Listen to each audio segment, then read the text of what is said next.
evening, everyone. What do you know about your child's bus driver?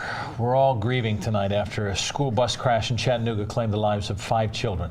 Their driver, 24-year-old Johnthony Walker, is now charged with vehicular homicide. He had no prior criminal record. It's unknown if he had any traffic citations. With all that in mind, what laws and rules are in place to protect your children on school buses in our area?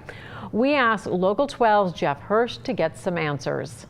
According to the National Conference of State Legislatures, and that's their website back there with some information on school bus safety, about 6 children a year die in school bus accidents nationwide. That's the average, whereas about 2,000 kids a year die in accidents in cars. So school buses are extremely safe.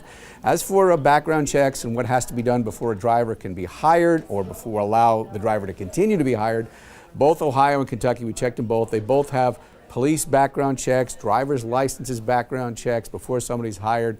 Now in Ohio, it's required that the driver's license of that particular bus driver be checked for the history, accident history, moving violation history twice a year. Kentucky does not have that. However, they say that if some record makes its way through the state, it'll be passed along to the Department of Education in Kentucky.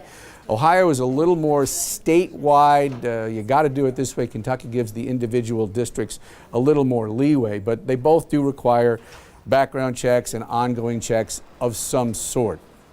Jeff Hirsch, Local 12 News. And we have a call into the Indiana Department of Education to find out what its school bus driver regulations are. So far, we have not heard back from anyone. Coming up later in this newscast, the renewed call for seatbelts on school buses.